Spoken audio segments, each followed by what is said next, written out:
Hello, everyone. I am joined here today with Paul McCardle, or AKA DJ MAGIGGS. Paul has found a little inspiration recently, and he'll tap into that very shortly. But he's found a little bit of inspiration, and he's looking to use his skill set to raise a few pounds for us. In this time where we every penny is more important now than what it's ever been. Unfortunately, or fortunately, we've kept our doors open. But as a response to having to terminate all or either postpone or cancel all of our fundraising events, it has resulted in all of our income streams drying completely up. So, and we've had to keep our staff employed and our services as functioning as normal as possible. Which has been challenging. We hadn't really had the option to furlough staff and then furlough our counsellors, because we know this is extremely distressing time for people, people that are isolated, people that are living from day to day, loaded up with fear around what we're faced with today. So in response to that, we've tried to keep our services functioning as normal as possible, but it has come at a huge cost to us financially. So Paul has found a little inspiration somewhere, and he has felt that he could support us through this challenging time to allow us to continue to support you, our community. So without further ado, I'm going to welcome and say hello to Paul. Hello, Paul. Hello, Raymond. How are you? Good morning. Good. So I suppose you can sort of get straight into what it is you're doing. Right. Firstly, how I came about the idea was that I seen Paul Tumilty was doing a wee run, 5K a day. Right. And you had put a wee comment in his post, and it says, hopefully someone else out there would maybe get this. And it just tinged in my head yesterday morning. I was laying in bed. And I says, well, there's one thing for sure. I ain't doing 5K a day, because I'd be lucky if I do 1K a day. So I said, why not do something that I'm used to doing, that I have a hobby at, sort of what I would call good at. I have a good reputation at. And I says, I'm going to DJ for 24 hours. Okay. And it will be based on a Just Giving page and donate. And if you want to request play, just it all it costs is £1. If I got £1 of every friend I had on Facebook, I had £5,000. So, that's the way I'm looking at it. So every penny counts in these days that we have ahead of us. It's not going to be easy for a lot of us, I understand, but that's where I got the inspiration. And I'm going to do 2 12-hour sets next weekend, because I think going through the middle of the night would be too much for people, Yeah. So I'm going to do 11 to 11 next weekend. Wow. And it's going to be a wide range of music. There'll be music for everyone. It's not just going to be what I like or someone else likes. It's going to be for everyone, so we can all join in, have a bit of crack, bit of interaction, and that's the way I'm going to take it, But the reason why too was because I felt that I had to give something back to my mate. Okay. Because just less than 16 months ago, I made a phone call to you yourself while I was in Ward 12 up in Lisburn, a mental institution, and I was lost. I was lost, and I just gave up. I had no more fight in me. Suicidal, and the drugs just got the better of me, and that's the bottom line. A lot of people know my story about the drug abuse I went through. So that was the phone call I made you, and it was one of them phone calls that I found difficult, because going through them moments of my addiction, I found it. I found you. I spoke to you about this before. I was jealous of you, and I says, look at him, look at this, look at he's doing. But I was so negative, and I was against it all, because the addiction took me to this other level. Yeah. And I was friendly with you down the years, and that we run around together, we done this, we done that. But when I seen you turn that corner, I found it difficult. And Yeah. I can understand why, you know, because the drugs had took me out of myself and away from normal life. Yeah. And that was the way I run my life. And every corner I turned around, there was a problem or there was trouble. And I just continuously used more drugs to kill all that pain. Mm-hmm. I had no family life. I was just running around like a maniac. Yeah. And that was the bottom line. Total isolation. I'm we're in isolation now, and I find it great because I'm well used to it, you know. Yeah. But that phone call that I made you was a very difficult one. I remember the day I was walking around the wee garden in the ward, and I think I tapped about 4 times, and I texted you looking for some help on a guy's number, and we spoke that day. I actually had the courage, and I said, you know what, I have no more hoping and no fighting me. I need help, and I actually give up on myself, and I says I have to start a new journey, and I don't know what overcome me in there. Maybe because I used compulsively every day. Maybe because I was off it for a couple of days in there, my head started to clear a little bit, and I'm only saying a wee bit, but you know, it was real weird and strange because I felt like ringing you was a weight on my shoulders, and that was the big thing. And without, I would say within a day, you had everything sorted. Less than a day, and that was why I'm going to give back to my because I took that step to make that phone call, which was very important. And don't be afraid to make that phone call because, guys, I know even at these testing times, it can be really hard. And this is sort of to get it out there that my is still here, even though in these hard times, I know the NHS are doing a fantastic job working the front line, but you have to remember the mental health side of this as well. And people sort of forget about it because the news is just surrounded by coronavirus. Everywhere you look, your head's telling you different. So, and it's very easy just to start and get on the bottle or pick up that drug of choice, whatever you use. You know, it's very easy. You know, you can turn a blind eye to anything because you're locked in the house. But there is help out there. And like Ray, it's some journey. Like, you know, I love my life now.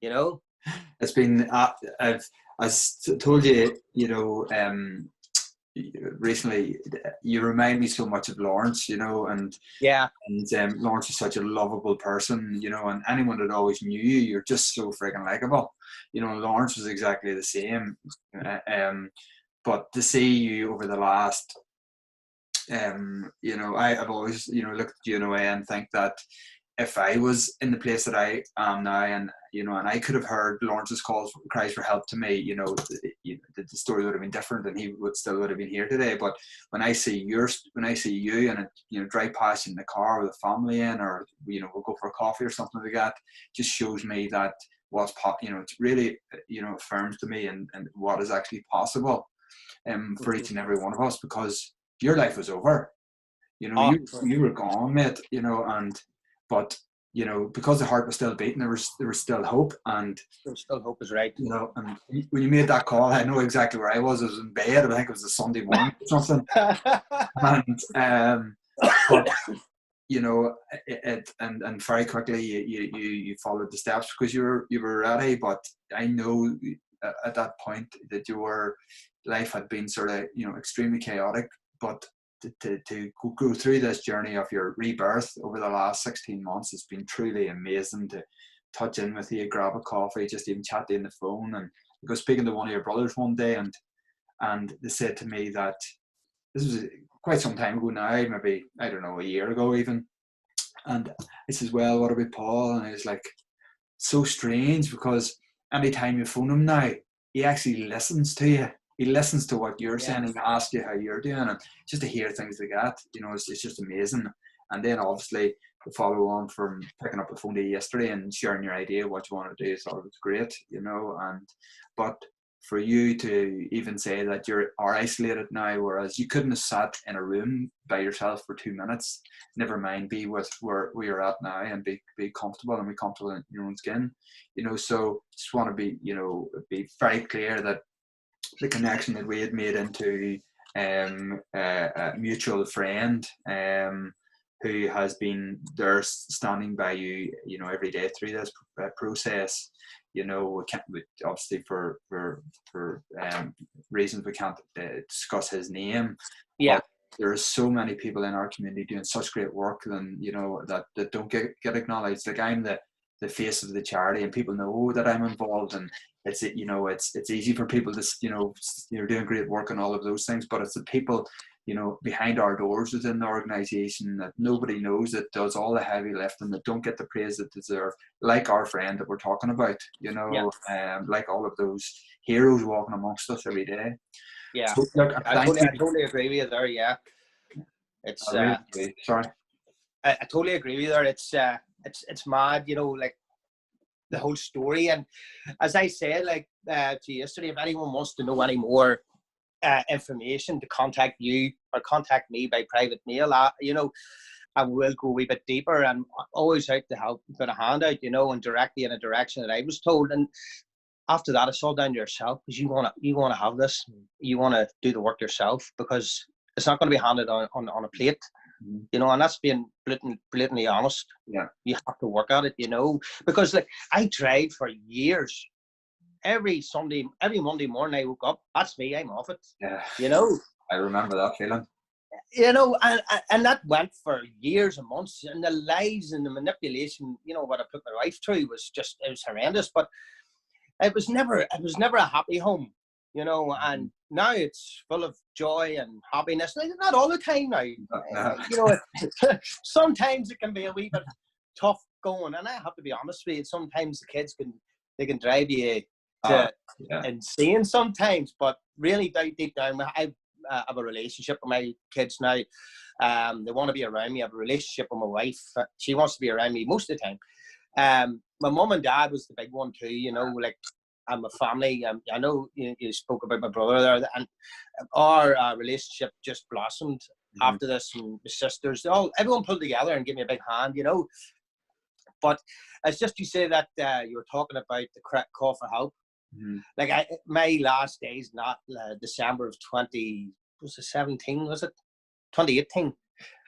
All my videos at night, like, I was just lying on the sofa every night, and that's no lie, and all I was trying to get inspiration, you know. And I was listening to your man Tony Robbins, but I was doing all these different things, you know, and trying to get inspiration from somewhere. And then, sure, where did they end up watching? Suicide YouTube clips. Like, that's how my head was. I said, the easy way out of here, this is the way I'm going to do it, because if I go, then everyone else can get on with their lives.